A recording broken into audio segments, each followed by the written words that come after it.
Students, कैसे हैं आप। मैं आपका मेंटर अरविंद आर्य आसान फिजिक्स में आपका स्वागत करता हूं। आज हम फिर से एक नया टॉपिक लेके आए हैं जिसमें हम पढ़ेंगे दो आवेशों के कारण स्थितिज ऊर्जा। ठीक है, आवेशों के निकाय की स्थितिज ऊर्जा। तो हमने इसके बारे में बेसिक कॉन्सेप्ट के बारे में पढ़ा था। किसके बारे में पढ़ा था? इसका बेसिक कॉन्सेप्ट पढ़ा था। क्या हमारा टॉपिक आवेशों के निकाय की स्थितिज ऊर्जा या आवेशों की स्थितिज ऊर्जा। आवेशों की स्थितिज ऊर्जा। आवेशों की स्थितिज ऊर्जा।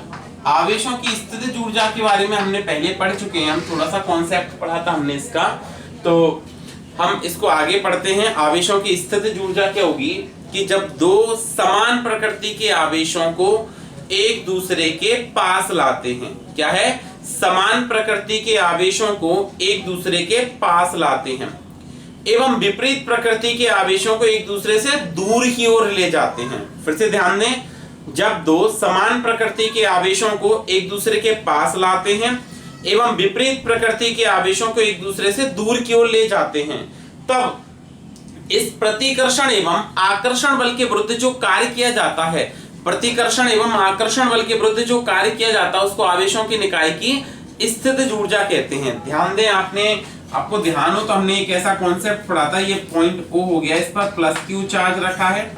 इसे कुछ दूरी पर हमने दो बिंदु लिए थे, एक P हो गया और ये वाला बिंदु R हो गया। एक Q आवेश को इसके पास की तरफ ला रहे हैं, तो यहाँ पे क्या होगा? इसके प्रतिकर्षण बल के विरुद्ध कार्य करना पड़ेगा। और अगर मैं कहूँ यहाँ पे माइनस Q आवेश रखा हुआ है, इसको दूर की ओर ले जा रहे हैं, तो इसके आकर्षण बल के विरुद्ध कार्य करना पड़ेगा, क्योंकि ये प्लस Q आवेश इसके पास की ओर ला रहे हैं, जबकि ये प्लस कैपिटल Q क्या करेगा? इसको प्रतिकर्षित करेगा, दूर की तरफ धक्का देगा। ये चाहेगा कि ये दूर की तरफ जाए। ठीक है ना? ये माइनस Q आवेश क्या है? ये इसको आकर्षित कर रहा है, इसके पास की तरफ जाना चाहिए, लेकिन ये इसको प्रतिकर्षित करके ये आकर्षित करेगा, लेकिन बाहुबल हम विपरीत दिशा में आरोपित करेंगे। तो बात समझ में आई कि जब दो समान प्रकृति के आवेशों को एक दूसरे के पास लाते हैं एवं विपरीत प्रकृति के आवेशों को एक दूसरे से दूर की ओर ले जाते हैं, तब इस आकर्षण एवं प्रतिकर्षण बल के विरुद्ध जो कार्य किया जाता है उसे आवेशों के निकाय की स्थितिज ऊर्जा कहते हैं। क्या कहते हैं उसको? आवेशों के निकाय की स्थितिज ऊर्जा। अच्छा, ये आवेशों की स्थितिज ऊर्जा जो है वो एक अदिश राशि है। कैसी राशि है? ये अदिश राशि है। तो हम ये कह सकते हैं कि आवेशों की स्थितिज ऊर्जा अदिश राशि है। ठीक है। फिर एक और इंपॉर्टेंट बात ध्यान दें इसमें कि जब दो समान प्रकृति के आवेशों को एक दूसरे के पास की ओर लाते हैं, जब दो समान प्रकृति के आवेशों को एक दूसरे के पास की ओर लाते हैं तो स्थितिज ऊर्जा का मान बढ़ता है। समान प्रकृति के आवेशों के एक दूसरे के निकट लाते हैं, पास लाते हैं, तो स्थितिज ऊर्जा का मान क्या होता है? बढ़ता है। और विपरीत प्रकृति के आवेशों को एक दूसरे से दूर की ओर ले जाते हैं। कहां ले जाते हैं? दूर की ओर ले जाते हैं, तो स्थितिज ऊर्जा का मान क्या हो जाता है? घट जाता है, कम हो जाता है। फिर से ध्यान दें, जब दो समान प्रकृति के आवेशों को एक दूसरे के पास लाते हैं या विपरीत प्रकृति के आवेशों को एक दूसरे के दूर की ओर ले जाते हैं, तो स्थितिज ऊर्जा का मान क्या हो जाता है? बढ़ता है। लेकिन इसके विपरीत देखें कि समान प्रकृति के आवेशों को दूर की ओर ले जाएं तो घटेगा, क्योंकि यहाँ पे हमने कोई कार्य नहीं किया। कार्य उत्पन्न हुआ है, क्योंकि एक दूसरे को प्रतिकर्षित कर रहे हैं तो कार्य उत्पन्न हो रहा है। हमारे द्वारा कोई कार्य नहीं किया जा रहा है, तो फिर घटेगी। मतलब जब विपरीत समान प्रकृति के आवेश दूर जाएं और विपरीत प्रकृति के आवेश एक दूसरे के पास आए तो स्थितिज ऊर्जा का मान कम होता है। इसके विपरीत समान प्रकृति के आवेशों को पास लाते हैं और विपरीत प्रकृति के आवेशों को दूर ले जाते हैं, तो स्थितिज ऊर्जा का मान क्या होता है? बढ़ जाता है। ठीक है, तो ये बात समझ में आई। कैसी राशि है? ये अदिश राशि है। ठीक है। अच्छा, अब देखो हमें क्या करना है, यहाँ पे आवेशों की स्थितिज ऊर्जा के लिए सूत्र ज्ञात करना है। क्या करना है? आवेशों की स्थितिज ऊर्जा का सूत्र ज्ञात करना है। ये होगी इसकी परिभाषा। तो देखो, आवेशों की पहले हम दो आवेशों के निकाय की स्थितिज ऊर्जा ज्ञात करेंगे, फिर कई आवेशों के निकाय की स्थितिज ऊर्जा का मान ज्ञात करेंगे। सबसे पहले हमको क्या करना है? दो आवेशों के निकाय की दो आवेशों के लिए स्थितिज ऊर्जा का मान ज्ञात करना है। ठीक है, तो जब भी हम दो आवेशों के निकाय की स्थितिज ऊर्जा का मान ज्ञात करेंगे, दो आवेशों की किसका मान ज्ञात करेंगे, स्थितिज ऊर्जा का मान ज्ञात करेंगे, तो हम क्या करेंगे यहाँ पे कि हमने माना दो आवेश स्थित हैं, तो हमारा नया टॉपिक क्या है, दो आवेशों के निकाय की स्थितिज ऊर्जा। ध्यान दें, इसमें क्या किया हमने, दो आवेशों की निकाय के लिए हमको स्थितिज ऊर्जा का मान ज्ञात करना है। तो यहाँ पे क्या होगा, हमने माना कि एक आवेश हो गया कोई Q1। जब आप उस Q1 आवेश को एक निकाय में स्थित करेंगे, Q1 आवेश को क्या करेंगे, किसी निकाय में स्थित करेंगे, तो आपके द्वारा कोई बाह्य कार्य नहीं किया जाएगा। ठीक है, दो आवेशों को हम क्या करेंगे, दो आवेशों को हम क्या करेंगे, दो आवेशों के निकाय के लिए हम स्थितिज ऊर्जा ज्ञात कर रहे हैं। तो हमने क्या किया यहाँ पे कि जब भी कोई पहला आवेश लाए, ध्यान दें, देखो ये पहला आवेश लाए हम Q1। अब मैं Q1 आवेश को यहाँ पर कोई पहले से क्षेत्र उपस्थित नहीं है, पहले से कोई विद्युत क्षेत्र उपस्थित नहीं है, तो मैं Q1 आवेश को कहीं भी रखूं, यहाँ रखूं, यहाँ रखूं, कहीं भी रखूं, यहाँ पे कोई विद्युत क्षेत्र कार्य नहीं करेगा, विद्युत क्षेत्र द्वारा कोई कार्य नहीं किया जाएगा। क्यों? क्योंकि इस पर कोई बल नहीं लग रहा है बाहर से, इस पर कोई बाहरी बल कार्य नहीं कर रहा है, और बाहरी बल कार्य नहीं कर रहा है, इसके कारण मतलब इसमें कोई कार्य नहीं किया जाएगा। ये बात आपको क्लियर हुई? ठीक है, ये बात आपको समझ में आ गई? बोलो कोई दिक्कत? अच्छा, तो देखो हम आगे देखते हैं। ठीक है, आगे हम ध्यान देते हैं। देखो हमें क्या करना है, दो आवेशों के निकाय की स्थितिज ऊर्जा का मान ज्ञात करना है। दो आवेशों के निकाय की क्या ज्ञात करना है, स्थितिज ऊर्जा। तो जब आप दो आवेशों की स्थितिज ऊर्जा ज्ञात करेंगे, तो हमने लिखा दो आवेशों की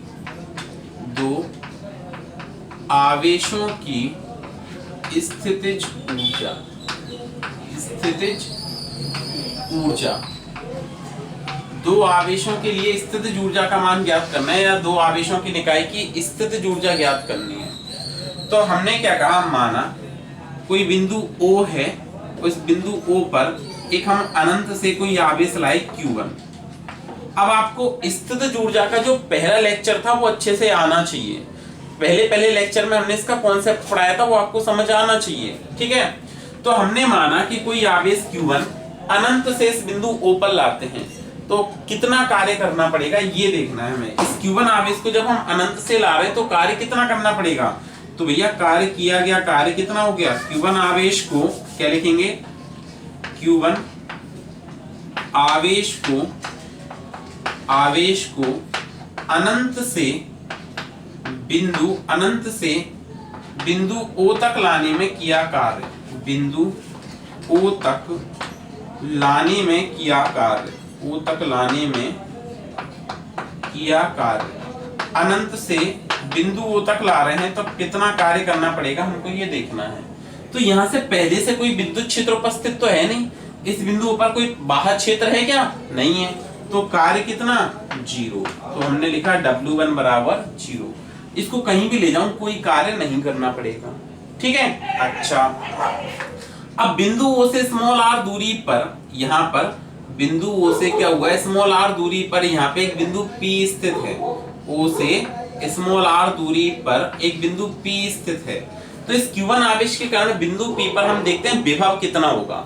तो हमने लिखा है यहाँ पे Q1 आवेश के कारण, Q1 आवेश के कारण बिंदु P पर विद्युत विभव, बिंदु P पर विद्युत विभव। इस Q1 आवेश के कारण हमें को देखना है कि बिंदु P पर विद्युत विभव क्या होगा। तो Q1 कैसा आवेश है, एक बिंदु आवेश है, और बिंदु आवेश है तो बिंदु आवेश से r दूरी पर विभव का सूत्र क्या होगा ये देखना है। तो विभव क्या होता है, V equal to K Q1 upon R, K Q1 upon R। आप चाहें तो इसको R1P भी लिख सकते हैं, क्या लिख सकते हैं, R1P। तो देखो Q1 आवेश के कारण बिंदु P पर विभव, तो हमने इसको चाहे तो आप सिंपली R1P लिख सकते हैं। R1P का मतलब क्या हो गया, Q1 आवेश का बिंदु P के सापेक्ष दूरी, Q1 आवेश की बिंदु P के सापेक्ष दूरी। तो हमने इसको सॉल्व करके लिखा तो विभव क्या आया, k का मान क्या होता है 1/4 पाई एप्सिलॉन नॉट Q1/R1P। ये समीकरण नंबर 1। इतना विभव आएगा इस Q1 आवेश के कारण बिंदु P पर। ये बात समझ में आ गई, ये समझ आ गया। देखो क्या बताया कि हम यहाँ पे अनंत से बिंदु O पर एक Q1 आवेश लाए। जब अनंत से बिंदु O पर Q1 आवेश को लाएंगे तो Q1 आवेश को अनंत से बिंदु O तक लाने में किया गया कार्य। अब यहाँ पे पहले से कोई विद्युत क्षेत्र उपस्थित नहीं था या पहले से कोई विद्युत क्षेत्र नहीं था तो कार्य कितना होगा 0। फिर देखो Q1 आवेश के कारण बिंदु P पर विद्युत विभव, तो बिंदु P पर कितना आएगा विभव, तो इस Q1 आवेश के कारण इस बिंदु पर विभव, तो V बराबर K Q1/R1P। यहाँ पे R1P क्या है, Q1 आवेश की बिंदु P के सापेक्ष दूरी है। Q1 आवेश की बिंदु P के सापेक्ष क्या है, दूरी है। तो हमने K का मान रखा 1/4 पाई एप्सिलॉन नॉट Q1/R1P। अब देखो यहाँ पे हमने क्या किया, एक Q2 आवेश को अनंत से इस बिंदु P तक लाए, अनंत से बिंदु P तक लाए। कौन से आवेश को, Q2 आवेश को। ठीक है, कौन से आवेश को, Q2 आवेश को। तो देखो Q2 आवेश को, Q2 आवेश को अनंत से बिंदु P तक लाने में, अनंत से बिंदु P तक लाने में, बिंदु P तक लाने में किया कार्य, बिंदु P तक लाने में किया कार्य। अनंत से Q2 आवेश को ला रहे हैं हम, अनंत से कहां तक ला रहे हैं, इस बिंदु P तक ला रहे हैं। तो कार्य कितना करना पड़ेगा ये देखते हैं। तो कार्य W2 बराबर क्या होगा, W2 बराबर कार्य का सूत्र क्या होता है, हम यहाँ पे विभव के सेंस में पढ़े तो V = W/Q, V = W/Q। तो W2 = क्या आ जाएगा, ये Q2V1 क्या आ जाएगा, या Q2V। सिंपली अनंत से इस Q2 आवेश को ला रहे हैं तो आप क्या लिखेंगे, Q2V। ये V का मान समीकरण 1 से रख देते हैं। तो हमने लिखा V का मान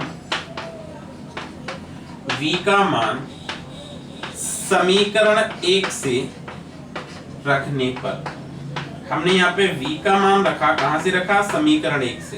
तो V का मान समीकरण 1 से रखने पर जब आप इसमें V का मान रखोगे तो ये आपको कार्य प्राप्त हो जाएगा। तो आप ये ध्यान रखें, ये W1 0 आया था। ठीक है, W1 क्या आया था, 0। इस बात का आप ध्यान रखें, W1 क्या आया है, 0 आया है। तो हम यहाँ पे क्या लिख सकते हैं कि दो आवेशों के, हमने क्या लिखा, V का मान समीकरण नंबर 1 से रखते हैं। यहाँ पे समीकरण नंबर 1 से रखेंगे V का मान, तो ये बनेगा W2 = Q2। V का मान क्या है आपके पास में 1/4 पाई एप्सिलॉन नॉट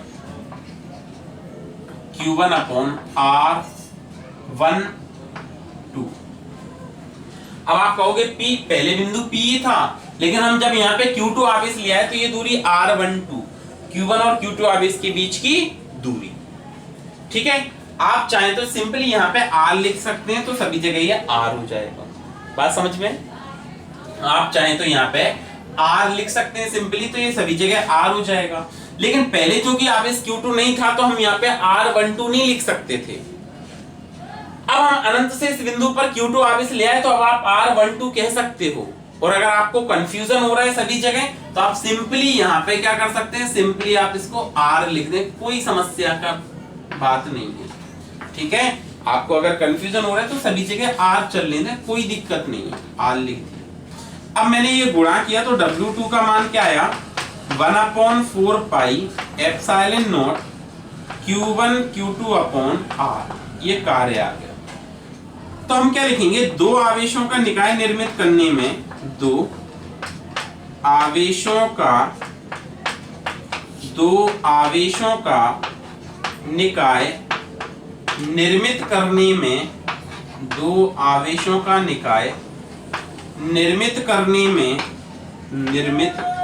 करने में किया कुल कार्य, किया गया कुल कार्य, दो आवेशों का निकाय बनाने में कुल कार्य कितना किया जाएगा ये हमको देखना है। तो दो आवेशों का निकाय निर्मित करने में किया गया कुल कार्य। तो हमने देखा कि जब दो आवेशों का निकाय बनाएंगे तो कुल कितना कार्य किया जाएगा या दो आवेशों का निकाय बनाने में कितना कुल कार्य होगा, हमको ये ज्ञात करके देखना है। तो हमने लिखा दो आवेशों का निकाय निर्मित करने में किया गया कुल कार्य। तो देखो दो आवेशों के निकाय बनाने में कुल कार्य कितना होगा, तो देखो ये लिखा हमने W is equal to W1 plus W। कुल कार्य कितना होगा, W equal to W1 plus W। तो हमने क्या लिखा यहाँ पे W1 एवं W2 का मान रखने पर जब हमने यहाँ पे W1 और W2 का मान रखा तो यह आ जाएगा W इक्वल टू W1 क्या आया था 0, W2 क्या है आपके पास में 1/4 pi epsilon naught Q1 Q2 divided by R। तो अगर हम देखें कि कुल कार्य कितना हुआ तो W बराबर हो गया 1/4 pi epsilon naught Q1 Q2 upon R, ये कार्य हो गया। फिर हमने यहाँ पे ऐसा पढ़ा था कि जो कार्य है वो किसके बराबर होता है, ऊर्जा के। कार्य किसके बराबर होता है, ऊर्जा के बराबर होता है। और यहाँ पे आप उस कार्य को कौन सी ऊर्जा कहेंगे, स्थितिज ऊर्जा कहेंगे। कौन सी ऊर्जा कहेंगे, स्थितिज ऊर्जा। स्थितिज ऊर्जा कार्य को आपने यहाँ पे कौन सी ऊर्जा कहा, स्थितिज ऊर्जा कहा। तो दो आवेशों के निकाय की स्थितिज ऊर्जा क्या बन गई, U बराबर 1/4 pi epsilon naught Q1 Q2 divided by R। ये दो आवेशों की निकाय की स्थितिज ऊर्जा का फॉर्मूला आ गया, बड़ा इंपॉर्टेंट है, काफी काम आएगा ये आगे भी। ये फॉर्मूला काफी इंपॉर्टेंट है, ध्यान रखें। तो दो आवेशों की निकाय की स्थितिज ऊर्जा क्या आई, U equal to 1/4 pi epsilon naught Q1 Q2 upon R। 1/4 pi epsilon naught Q1 Q2 upon R, ये आ गई दो आवेशों की निकाय की स्थितिज ऊर्जा। बात समझ में आई। अब देखो दो आवेशों की निकाय की स्थितिज ऊर्जा के बाद हम क्या करेंगे, बहुल आवेशों की निकाय की स्थितिज ऊर्जा ज्ञात करेंगे। ये तो आपकी किसके कारण आई, दो आवेशों के कारण आई। अब हम क्या करेंगे, बहुल आवेशों की स्थितिज ऊर्जा ज्ञात करेंगे। तो ध्यान दें, बहुल आवेशों के निकाय की स्थितिज ऊर्जा इसके लिए ज्ञात करते हैं हम, बहुल आवेशों की निकाय की क्या ज्ञात करेंगे, स्थितिज ऊर्जा ज्ञात करेंगे। ठीक है, तो हमने लिखा नेक्स्ट टॉपिक है हमारा कि बहुल आवेशों की या बहुत सारे आवेशों के निकाय की स्थितिज ऊर्जा। ठीक है, तो हमने यहाँ पे लिखा बहुल आवेशों के निकाय की स्थितिज ऊर्जा।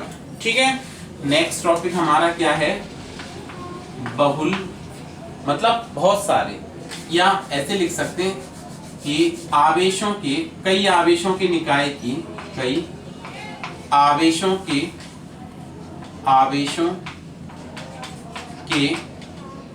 समूह के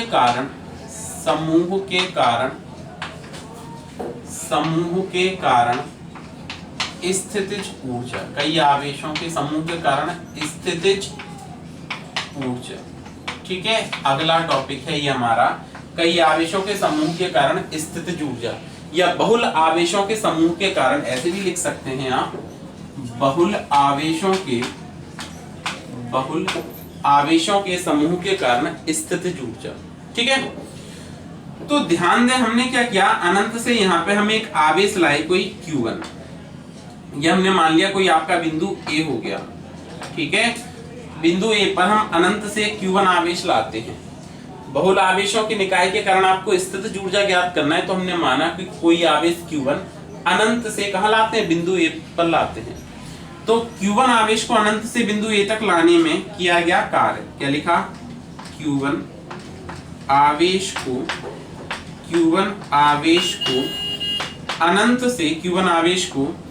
अनंत से बिंदु A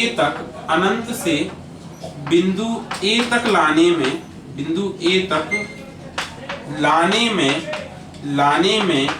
किया कार्य। ठीक है, Q1 आवेश को हम क्या कर रहे हैं, अनंत से ला रहे हैं, कहाँ ला रहे हैं, बिंदु A तक ला रहे हैं। तो कार्य कितना हो जाएगा, W1 बराबर 0। अनंत से बिंदु A तक ला रहे हैं तो कार्य कितना हो जाएगा, 0। अच्छा, अब इससे कुछ दूरी पर, ठीक है, एक बिंदु B स्थित है और इस बिंदु, और ये दूरी हमने मान ली कि R12 है, और अनंत से इस पर हम एक आवेश लाए, कौन सा, Q2। कौन सा आवेश लाए, Q2 अनंत से बिंदु B पर एक Q2 आवेश लाए, तो अनंत से बिंदु B तक Q2 आवेश जब आप ला रहे हो तो क्यों पहले कार्य जीरो क्यों था, ये समझो। पहले कार्य भैया इसलिए जीरो था कि अनंत से जब आप Q1 आवेश ला रहे थे तो यहाँ पे कोई विद्युत क्षेत्र नहीं था, ये तो आवेश था नहीं यहाँ पे, तो यहाँ पे कोई विद्युत क्षेत्र नहीं था, तो यहाँ पे इसको Q1 आवेश को लाने में कोई कार्य नहीं किया जाएगा, क्योंकि ना ही कोई आवेश इसको आकर्षित करेगा ना ही कोई प्रतिकर्षित करेगा, इसलिए किया गया कार्य क्या था, जीरो। लेकिन जब अनंत से हम यहाँ पे कौन सा आवेश लाए, Q2 आवेश लाए, तो हमने अब Q2 आवेश लाए तो Q1 आवेश पहले से उपस्थित है, ये क्या करेगा अपना यहाँ पे विद्युत क्षेत्र उत्पन्न करेगा, क्या करेगा, विद्युत क्षेत्र निर्मित करेगा, और जब Q1 आवेश अपना विद्युत क्षेत्र निर्मित करेगा तो इसको लाने में हमें बाह्य कार्य करना पड़ेगा। तो हम क्या लिखेंगे, Q2 आवेश को, ये पहला समीकरण हो गया, यहाँ पे क्या लिखेंगे, Q2 आवेश को, Q2 आवेश को अनंत से, Q2 आवेश को अनंत से बिंदु B तक लाने में, बिंदु B तक लाने में, B तक लाने में किया कार्य, में किया कार्य, बिंदु B तक लाएंगे तो कार्य कितना किया जाएगा ये देखना है।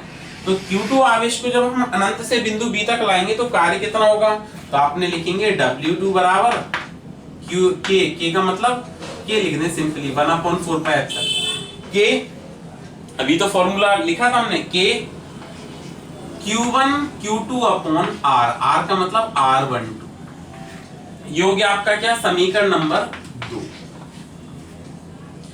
Q2 आवेश को अनंत से लाए, अब यहीं पर हम एक और आवेश ला रहे हैं, यहाँ पे एक और आवेश ला रहे हैं, सपोज दैट ये बिंदु हो गया आपका C, इस बिंदु C पर अनंत से हम एक आवेश ला रहे हैं Q3, कौन सा आवेश ला रहे हैं, Q3।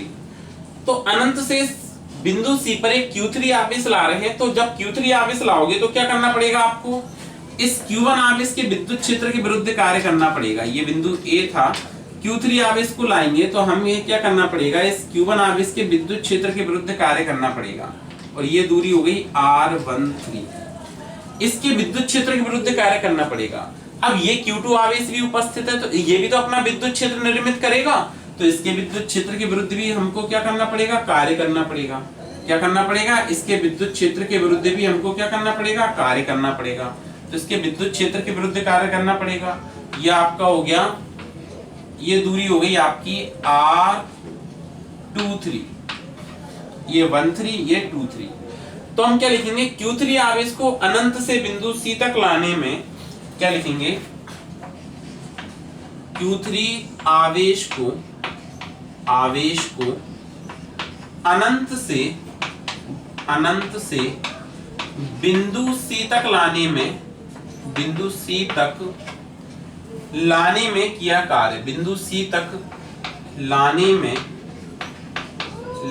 में किया कार्य,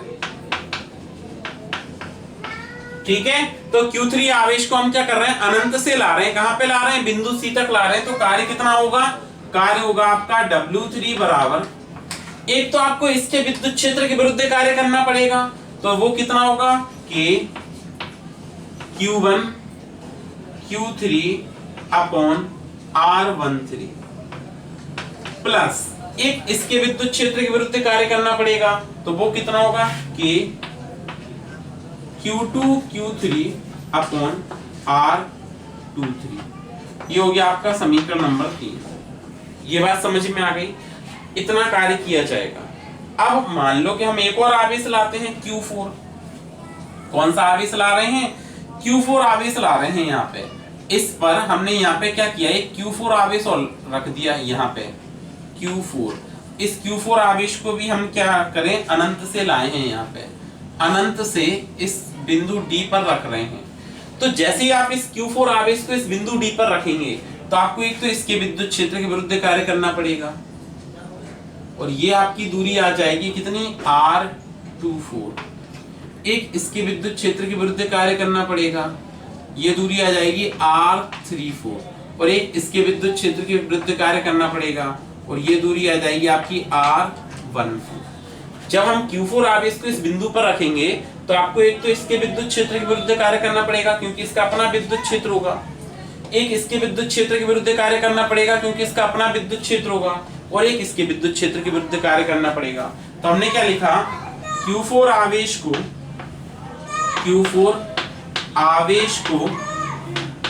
आवेश को अनंत से बिंदु D तक लाने में, अनंत से बिंदु D तक लाने में किया कार्य, बिंदु D तक लाने में किया कार्य। तो अनंत से जब इसको बिंदु D तक लाएंगे तो कार्य कितना किया जाएगा वो देखते हैं। तो आप क्या लिखेंगे, W4 बराबर, एक तो इस Q1 आवेश के विद्युत क्षेत्र के विरुद्ध तो K Q1 Q4 upon R14 plus एक इसके विरुद्ध तो K Q2 Q4 divided by R24, और एक इसके विद्युत क्षेत्र के विरुद्ध तो K Q3 Q4, क्या लिखेंगे, K Q3 Q4 upon R34। ये समीकरण नंबर हो गया आपका 4। ये कुल कार्य हमने ज्ञात किया। अब इन आवेशों का निकाय बनाने के लिए इस निकाय को निर्मित करने में किया गया कुल कार्य W10 है। हमने क्या लिखा, इस निकाय को निर्मित करने में किया गया कुल कार्य। तो ये तो हमने ये ज्ञात कर लिया। तो हमने ये जब ये निकाय बनाएंगे तो कुल कार्य कितना किया जाएगा ये देखना है। इस निकाय को हमने जब निर्मित किया तो कुल कार्य कितना करना है ये देखना है। तो देखो, इस निकाय को निर्मित करने में, इस निकाय को